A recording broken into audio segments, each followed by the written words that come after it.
متى يخف لبكو خبا عليس كيسا أما ويد كيسا هنا الأسنية هي خاب وكريدو متى يخف خليرة هذا له علال يعني الروا إنه علوش سكريدو أما فادوس أو سماه هذا ما توحكوها يا أنتوين كعابين دون إن شاء الله أنتوين كاس كعابين دون إن ويدلوس أسميسيت أما إن فادلوس أسميسيت لا وضبا سأفهمتت دادا جرو عيلان وباهن إن لعاتيو دادا جرو خليره لكن على الكيالو علوش ويلي بخيبته بيلي فاتكا وديواتي كايستو waxaan soo dhigay Instagram-ka mowduuca aan ka soo hadlaa saddex mowduuc malahayd dadku waxay u badnaayeen cuntada iyo exercise-ka oo fat loss-ka iyo my daily routine insha Allah ku soo xijin doona kuwaas kale maanta barnaamijkan aan ka hadli doona insha Allah ila soco video in la dhamaad la daawo fadlan sababtoo ah hal waxa daas dhaafsiisid in wax badan ay ku dhaafaan laga yaabaa ila dhamayso video-ga haddii aad channelkii ku cusub tahayna fadlan igu caawi subscribe-ka like-ta iyo share-ta wax kale oo baahan tahay comment-iga ku soo qor okay aan gudubno marka mowduuca aan gudubno number 1 inta daa baahan tahay waa maxay number 1 waa kalluunka ama malayga dadka badankooda ma cunaan in ku filan kalluunka laakiin kalluumada ugu fiican waxa kamid ah mid kala dhaho salmon mackerel sardines saddexdaas ayaa ugu mid ah waa fatty ama fat fish taqaanidba kalluumada noocyadana waxay leeyihiin protein badan sidoo kale omega 3 fatty acid ku jiro wuxuuna ka dhigayaa qof calooshiisa buuxa ama full ah yani waqti badan full ah wuxuuna ka caawinaa ina fat loss samayso yani badankeena malayga saas uma cunno that's why malayga ama kalluunka waa muhiim inaa cuntid hadii aadan cunaynin waxa u baahan tahay kaniini ay jirto fish oil la dhaho omega 3 fatty acid yes kaas adigoo soo gadan waxa kaaga badan in malayga toos ah u cuntid ama kalluunka toos ah u cuntid si fat loss ah u samaysid proteinkaaga kor ugu qaadid yes the more fat yani oo healthy ah cuntid the more wasaqda ama fatka oo dhibaatada ku ah ay ka saarto waa okay number 2 aan galno number 2 hada ku sheego waxa waaye waa khosli doonta ama waa yaabi doonta number 2 waa maxay waa dark chocolate soo faraxday ama waa yaabtay dark chocolate waxay kamid tahay cuntooyinka ama sameeya fat loss-ka ama weight loss-ka okay meeshan waxa hambali ugu dirayaa dadka jecel macmacaanka ama yani aad u xiiseeya marka dark chocolate-kan haddii gobol kamid ah maalintii aad cuntid enough uu yahay ma ahan hadda masalan haddii lagu dhaho shaygan cun ma ahan inaa xad dhaaf ah cuntid dark chocolate wuxuu ugu duwan yahay chocolate-yaasha kale moo sukar ugu jira yani chocolate-yaasha kale laakiin chocolate-kan ma ku jiro sukar ma ku jiro cusbo dark chocolate-kan waxa laga sameeyaa saadin sheegay cacao-gana wuxuu ka caawinayaa in stress level-kaaga hoos u dhigo caafimaadka maskaxdaadana way wanaagsan tahay fircoonina waad ka dareemaysaa waxaana laga rabaa maalintii oo dhan in aad gobolka isticmaasho yani marka lagu dhahaa gobolka isticmaal waa aragteen dark chocolate-ku waa alwaax oo kale yani wuxuu leeyahay 1 camal ah gobolkaas oo square-ka ah ay maalintii dhan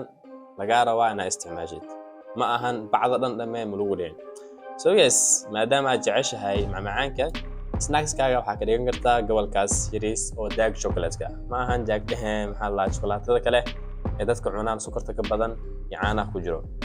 okay aan u gudbo number 3 waa basbaaska yes mar badan aan cuni jirtay basbaaska dad badan aad jecel basbaas inay cunaan laakiin uma maleyn jirin in fat loss ama weight loss uu sameynayo hadaa yaabtay comment-iga ugu wadaag saa ogtihiinba haddii basbaas badan aad cuntid waxaa jirkaaga soo baxaya dhidid aad u far badan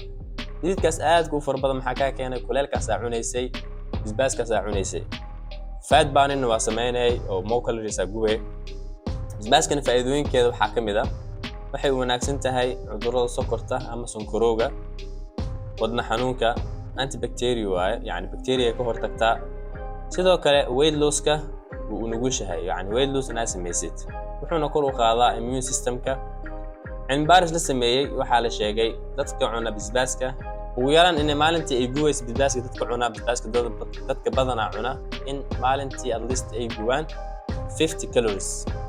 Yes, so meesha wax badan ku jirto inaan cunto darajeyna hadaa jecleen hataa laakiin dad qaar gaas ku qabay waxa jirto hadii yani waxa soo dhan cudur ka qabin way ku fiican tahay inaan cuntid. Number 4 waa avocado. Yes, avocado marar badan aan maqashay. I think dadka badan aan waxa waaye yani ma yaqaanin sida loo cuno waxyaalahaas. So yes, waxa uu isticmaali kartaa qaab khudaar ah, waxa uu isticmaali kartaa qaab slides ama sandwich oo kale. qaab badan loo isticmaalaa jirto, waxa uu isticmaali kartaa qaab shayga. So avocado wuxuu leeyahay healthy polyunsaturated and monounsaturated fat. Cilmi baare ayaa sheegay in maalintaada jeex avocado aad ku darsatid khadadaada in ay ka saacidi doonto ama ka saacidayso haddii aad tahay qof overweight ah in culeyskaaga uu lido. So yes, meesha faa'iido badan kugu jirto. يعني خوف overweight على ولا حتى فعليسك السوداء حتى ما خوف overweight هو هذه ما أنت جهلها كاستعماله وحاول وش هاي من عليسك هاي خوص وسوري ماشي فائدة بدنا كل جست مركز يس هذه هراء عون جرين هذا عون. أوكي number 5 أنا قلت بو number 5 حد فليس أنا كنت صبح دونت يس number 5 وكنت يس وكنت كلي معها in calories كذا أي يرتهاي لكن waxa kaloo ay leedahay ama ay kamid tahay best protein source meelaha laga helo yani waxa jiro borotiinada meelaha cuntooyinka laga helo meelaha rich ku ah oo badan healthy ku ah ay kamid tahay ukunta. waxa kaloo ay ka fiican tahay B vitamin ku jirto. B vitamin kan wuxuu ka caawinayaa in cuntada aad cuntid in uu u bedelo tamar. So waxa u baahan tahay waxay tahayba waxa aad cuntid inaad u bedeshid tamar ama energy saa ugu shaqeysid gym markaa joogtid ama exercise aad sameynaysid ama daily life kaaga. So yes, ukunta waa number 5. number 6 aan gudbo waa tufaaxa. Okay, tufaaxa wuxuu leeyahay high fiber yani high fiber uu leeyahay fiber ku rich ku yahay. So yes, fiber kan wuxuu ka caawinaa markasta in aad dareentid full يعني long time in a full adrenaline. So تفاح هل حبا عندك مالنتي حكا عاوني أنا درينتي خوف يعني علوش يسبوها أما so حكا عاوني علوش هذا نبوح نات adrenaline أما علوش هذا نبوح سناتو حكا عاوني in weight loss estimated هذا مركزتو weight gain وكوري جرا وحاجة هي خوف مركزتو دم وحسي أو بلا حسابه. So حكا عاوني كان fiber كواح كجرو in علوش هذا بوحسو. number 6 ماشي ده وجود بو number 7 ويوغتك. يوغتك واكيه يوغتك حواي ميتك جريك يوغت الله صوبتو ما كجرو سكر أما يس سكر ما كجرو جريك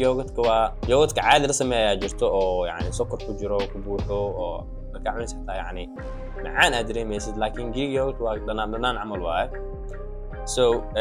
وحا لقما مارمان in ay cuntadaada ku jirto yogurt hadii aad rajaynaysid in culeyskaaga iska rido waxay ka caawinaysaa in dheefshiidkaaga ay noqdaan mid caafimaad qaba. cilmi baare ayaa wuxuu sheegay hadii maalintaada aad cunto 18 ounce oo yogurt in ay ka caawinayso in aad rido 80% belly fat-kaaga in aad rido. belly fat meesha aan sheegay caloosha waa aragteen saddex qayb camal waa mid kor dhaxda iyo midka hoosta badanaa waxa ay gashaa faatka yani gabdhahana badanaa meesha dhib ku qabaan ama wiilasha khaliirka meesha dhib ku qabaan waxa caloosha qaybta hoos. So qaybtaasu 80% hoos uu dhigayaa ama uu gubayaa. waxa kale oo laga helaa sida zinc, potassium iyo B5 vitamin iyo iodine intaas baa laga helaa faa'iido badan ku jirto. Okay, number 8 chia seeds kana marar badan ama qashan TikTok ka aragteen, YouTube ka aragteen, aniga xataa mar waa ka hadlay. So chia seeds ka waxa ay caan ku tahay waxay tahay in high fiber ay leedahay. Saadin sheegana high fiber markay sheegay uu leeyahay wuxuu ka caawinaa in aad dareentid full ama in aad dareentid long time full calooshaada inuu buuxsanaado. So asagana wuxuu ugu leeyahay in jirkaaga uu fat loss ku sameeyo ama weight loss aad ku sameysid with health. waxayna ka caawinaysaa in wadnahaaga caafimaad uu qabo, waxay hoos u dhigaysaa cholesterol level-kaaga, waxayna ka caawinaysaa in weight loss aad sameyso. So waa saddex arrimood muhiim ah waxyaalo badan oo kale faa'iido badan ay leedahay way jiraan yani ina video ugu dheeraado marabo okay aan ka sii socdo the last markaan ka hadlo waa number 9 waa green tea waxaan arkay I think dad badan gabdho badan oo TikTok isticmaala TikTok ka arkay sax yani green tea isticmaalaan bes laakiin cuntooda ma iska saxaan so waxay isdhahayaan green tea-gana ku caatooba adigan isticmaal inta kasoo gado mar badan arkay laakiin dad badan aan wareystaa jirto oo kaas khaliir ku noqday waxaan dhahay okay number 1 waxaa weydiiyey horta madax wareer ma kugu dhacay haa uu dhahay ma haa ay dhahday